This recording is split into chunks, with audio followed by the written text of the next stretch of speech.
पिछले कई महीनों से सालों से भी दिख रहा है कि कांग्रेस पार्टी आप जैसे वरिष्ठ और बहुत सारे वरिष्ठ लोगों के अनुभवी लोगों के रहने के बावजूद हिंदू धर्म के बारे में, हिंदुत्व के बारे में, राम के बारे में, राम मंदिर के बारे में कोई एक वैकल्पिक समानांतर और मजबूत आख्यान अभी तक नहीं तय कर पाई है। कभी वो इस ओर जाती है, कभी वो इस ओर जाती है, कभी वो सौम्य हिंदुत्व जिसको हम कहते हैं उधर जाती है। तो जनेऊ पहनना दिखाकर मंदिर जाकर हम धार्मिक हैं, हम भी धार्मिक हैं, ये दिखाने की कोशिश होती है। लेकिन अंततः बीजेपी की एक बी टीम की तरह ही वो उभर पाती है। तो क्या कारण है कि इतनी पुरानी, सबसे पुरानी बड़ी पार्टी एक निश्चित मत और विचार और आख्यान न बना पाई है, न देश के सामने प्रस्तुत कर पाई है इस पूरे विषय पर? मुझे इस बात का आश्चर्य है कि आपने कांग्रेस के इतिहास को अपने नहीं समझा है। कांग्रेस ने कभी धर्म के खिलाफ हम लोग नहीं गए हैं, और महात्मा गांधी की तो रामधुन के अंदर उनके हर सभा में रामधुन से शुरू हो करते थे। हमारे पार्टी में पूरी तरीके से क्लैरिटी है, कोई कंफ्यूजन नहीं है। हर व्यक्ति को अपने धर्म के पालन करने का अधिकार है और उसको किसी प्रकार का उसमें हस्तक्षेप नहीं होना चाहिए। और यही संविधान में भी इसका प्रावधान किया गया है कि हर व्यक्ति को, हर नागरिक को अपने धर्म का पालन करने का अधिकार है, उसका कोई रोक टोक उसके अंदर नहीं है। तो इसमें कोई कंफ्यूजन नहीं है। मैं आपको बताना चाहता हूं कि मेरे खुद के घर में करीब 7 मंदिर हैं, उसमें से 4 में अखंड ज्योत जलती है, एकादशी का रात जगा होता है, हनुमान जी का मंदिर भी है। तो हमारे यहाँ अपने धर्म का पालन करने की रोक टोक थोड़ी, हम कोई कम्युनिस्ट पार्टी नहीं है जो कि हम धर्म के विरोधी हों। हम लोग तो, एक बात मैं बता दूं आपको, Congress party is a party of movement, और इस डाइवर्सिटी के इस देश में यहाँ अनेक धर्म हैं, अनेक जातियाँ हैं, अनेक भाषाएं हैं, अन्य जेनेटिक लोग हैं। तो इसमें ऐसे देश में सबको मिलाकर जब तक नहीं चलेंगे तब तक देश में शांति नहीं होगी। इसमें और इसी के साथ साथ पूरे तरीके से हमारा ये लक्ष्य रहा है कि हमारे भारतीय संविधान में इसीलिए इसको फेडरल स्ट्रक्चर दिया है, ताकि हर वर्ग और हर लोगों को उसमें रहने का और अधिकार के साथ वो अपना जीवन जिए। हम ये क्यों भूल जाते हैं कि आज़ादी की लड़ाई में सबने भाग लिया। एक तरफ शहीद भगत सिंह ने फांसी का फंदा चूमा, तो अशफाकुल्लाह ने भी चूमा।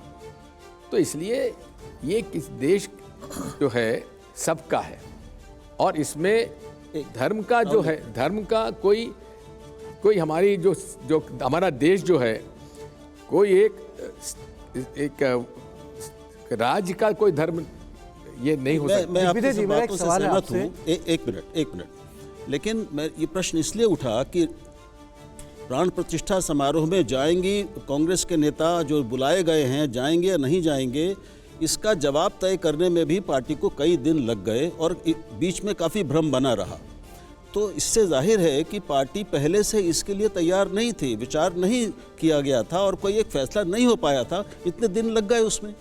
देखिए, इनिशियली हमें कोई आपत्ति नहीं थी, लेकिन जिस प्रकार से इसको भारतीय जनता पार्टी ने अपना एक प्रोग्राम बना लिया, जिस तरह से विश्व हिंदू परिषद ने इसको अपना प्रोग्राम बना लिया, तो उस पर हमको आपत्ति थी। दिग्विजय जी, सवाल यही उठ रहा है ना कि लोग कह रहे हैं कि कांग्रेस ने ताला खुलवाया, नरसिम्हा राव के वक्त में बाबरी मस्जिद गिरी, आपके वक्त में 36 घंटे कल्याण सिंह की सरकार गिरने के बाद 36 घंटे तक अस्थायी निर्माण होता रहा, तब जबकि उस समय राष्ट्रपति शासन लगा दिया गया था। वो कांग्रेस आज इतनी कंफ्यूजन की स्थिति में, कंफ्यूजन नहीं, मैं आपसे फिर कह रहा हूं, आप क्यों पैरवी कर रहे हैं। मैं आपसे इतना ही कह रहा हूं, कंफ्यूजन कतई नहीं था, क्लैरिटी ऑफ थॉट था, और क्लैरिटी के आधार पर हमने निर्णय लिया है और सोच विचार के लिया है। वीर जी, मैं आपसे पूछना चाह रहा था कि सोमनाथ मंदिर का जो रिपेयर का काम था आज़ादी के बाद, वो कांग्रेस के नेताओं ने कराया था। बिल्कुल। उस पर पंडित जी, सरदार पटेल के मतभेद चिट्ठियां भी लिखी गई थी, वो कैबिनेट में भी मामले बात आई थी। आपने एक चीज़ अभी बोली कि कांग्रेस पार्टी धर्म के खिलाफ नहीं है, तो मैं आपसे पूछता हूं, अगर आप कांग्रेस पार्टी के बिहाफ पे कहते हैं धर्म के खिलाफ नहीं है, तो ये परसेप्शन क्यों है और ये कैसे बना कि आप एंटी हिंदू हो? और कार्तिकेयन ने सोमनाथ का जिक्र कर दिया, तो आज बीजेपी ने कहा है, एक मिनट सुन मैं एक लाइन बस जोड़ देता हूं, बीजेपी ने आज कहा है कि कांग्रेस वो पार्टी है जिसमें गांधी जी की पार्टी नहीं है, नेहरू जी की पार्टी है, जो सोमनाथ नहीं गए थे। आप देख लीजिए, बात यह है, सोमनाथ का मंदिर कोई विश्व हिंदू परिषद ने नहीं बनाया था। सोमनाथ का मंदिर कोई शासन के पैसे से नहीं बना था, चंदे के पैसे से बना था। पंडित जी को आपत्ति किस बात की थी? आपत्ति इस बात की थी कि सरकार का पैसा 5 लाख रुपए सरकार के खजाने से उसके आयोजन में क्यों खर्च किया जाए, उनको आपत्ति इस बात की थी। एक दूसरी बात उनको इस बात की आपत्ति थी कि सोमनाथ ट्रस्ट के जो अध्यक्ष थे तत्कालीन जाम साहब, मेरे नाम था उनका भी, दिग्विजय सिंह जी, वो उस समय राज्यपाल भी थे, वहाँ के राज प्रमुख थे।